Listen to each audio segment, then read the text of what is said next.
Open Box with your hosts, Alina and Sharon. I hope you guys liked our last video about, our childhood memories. Yes. But this one, we're going to change the topic a little bit. Yes.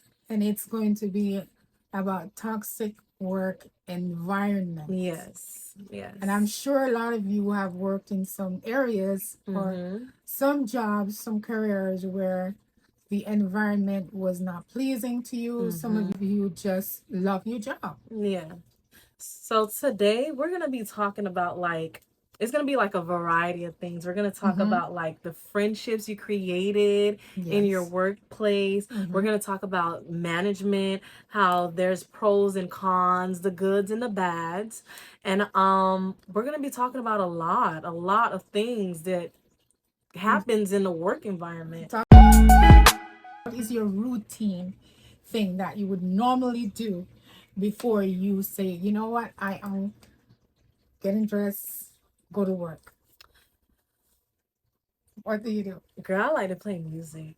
I love to listen. I jam from the time that I start the ignition to the time I get to that job. I jam. I be listening to everybody. And in my music, I have a broad taste of music. So I kind of listen to country and I listen to R&B. I don't listen to rock. No shame on rock, but that's not my forte of rock. But I do like gospel. And I just like to listen to music. And then when I'm in the parking lot, I tend to pray because I want a positive. I don't want to go to work angry because throughout the day you're just gonna feel miserable. Yes. So I tend to say like a little prayer, for those of you guys who don't believe in the Lord, but I do. That's perfectly fine because everybody is entitled to who they believe in and what they believe in. But in my aspect, I believe in the Lord. I believe as God. He's my number one.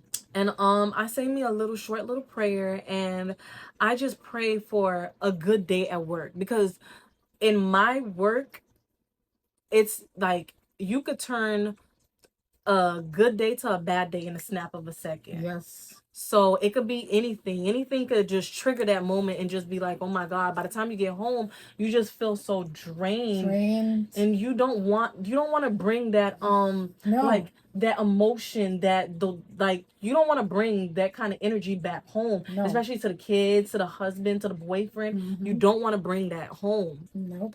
So I tend to try to keep my work is very happy. Like when I go to work, I want to keep a positive mindset throughout the whole day up until I get back home. What about you? How do you deal with it? How do you deal to come home, to go to work happy? Well, I kind of do the same thing, and I'll draw from scriptures. Okay. Read the Bible, or read like Psalms. Make a joyful noise unto the Lord, all ye land. So I try to do that. Little scripture, and then play some gospel music. Right. Stomp is one of them. Stomp. And jump. Okay. Yes. Kirk Franklin. Because you want to stomp the devil out. What? Stomp him out. So what else do you do? And it depends for me, because there are days that I don't like to hear no kind of music. Okay. So it's like I just want to have a clear head, and I just drive and just meditate. Right. And there's nothing wrong with that. Yeah. I just sit there and meditate, and before I go inside, I just ask God to take the wheel. And just cleanse, purify everybody's body, everybody's soul's in there.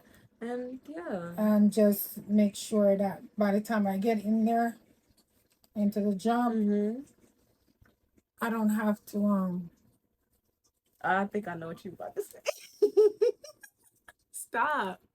Stop. Incriminate yourself. I don't have to drag them. Say things that are not of the Lord. Right. Because I want to see Jesus. Yeah. I want to see him. Mm-hmm. And I try my best to ignore things that is going to let me not focus in that positive direction. Sometimes those energy tend to like get you there. Yeah. And you have to like remember who you are like individually. You don't want to like whatever day. Obviously, everyone at work is going through something. No one is perfect. Nobody's perfect.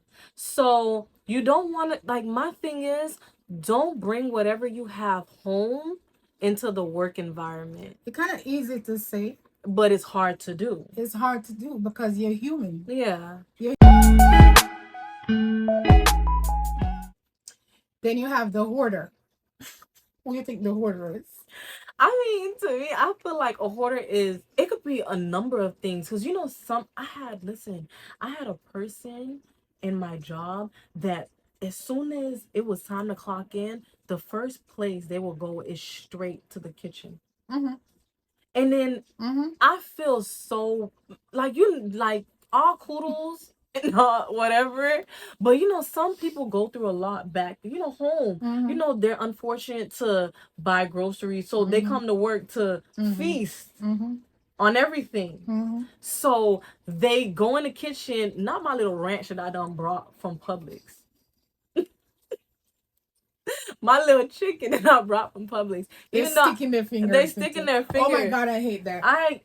Listen. Oh my God. You know how when they say you're gonna chop that finger off? Baby, if I could, I would. Because I don't understand. Did you not come from home? But as you say, a lot of people are unfortunate, but still, at least ask. Yeah. Do that generosity and ask. And be like, hey, make a public announcement. For real, listen, as long as you do that, yes. To say whose food it is. Just once you make that public announcement, I'll be like, damn, dog, like, I feel like you kind of saying that you're hungry, and I'm not gonna just put you out there. So I'm just gonna be like, yeah, that's my food. I ain't gonna eat it, but knowing that, damn, I'm gonna starve in a few hours. Yeah. Like, I'm gonna be hungry. But I know that you've done that great deed and said, is anybody gonna eat this? Okay. But don't say you don't know if I didn't come to work with no food. There's a lot of people that do that. They come, they see your food in the fridge, and they just take your stuff and eat it. And you never know. Like, say if I was waiting for that food, like I in the back of my mind, I sat there and said, you know what? I'm gonna get ready for work. I don't have to stop at probably the fresh market, or I don't have to start at probably like Bolera or whatever because I don't eat meat, but I don't even want to sit here and say I'm vegetarian. I don't like to place a label, but I just don't eat meat.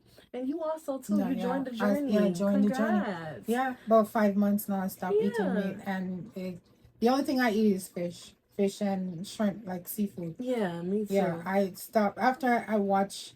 We're digressing, but it is what it is. Yeah, we're kind of getting a little off topic, but I watch a Netflix series about meat, and you're just disgusting. Yeah. Everything is processed now. Yeah, but chiming back onto the topic, let's go back to the topic. It leaves a bad taste in your mouth to know that someone is gonna sit there and just dig their nasty fingers into your food. Yeah.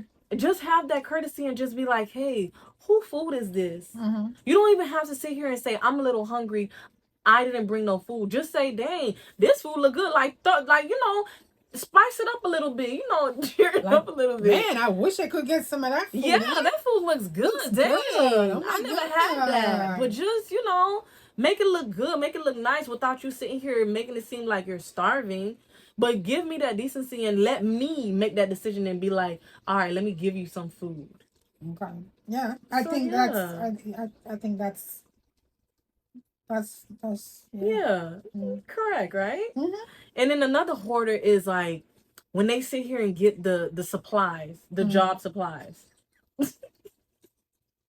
But it all tickles down to, maybe they're less fortunate, they're unfortunate, they don't have the trash bags, they don't have the toilet paper, they don't have the soap, especially like those who work in like hospital, is it called hospitality? Like, the people who work in the hotels. I'm not gonna lie, even when I visit the hotels, I be like, I mean, it's but free. it's actually it's yours. Yeah.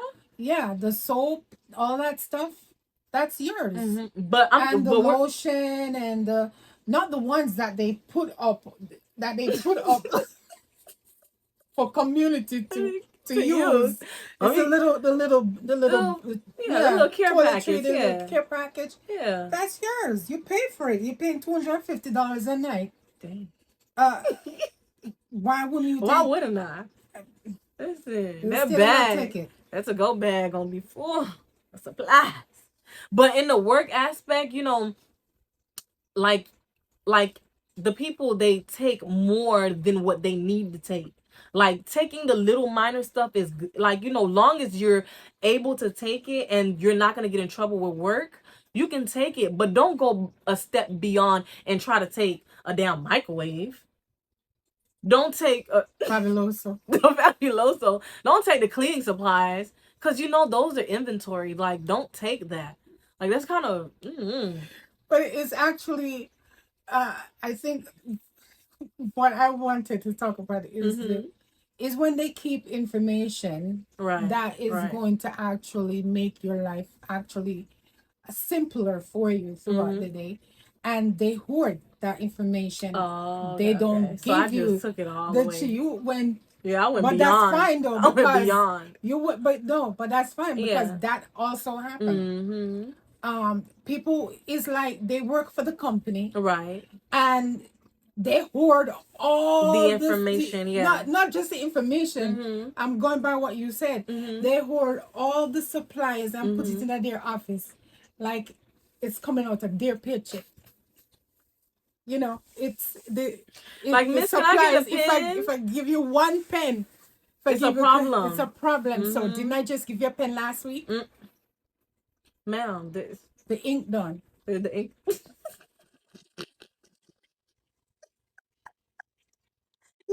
ink is done.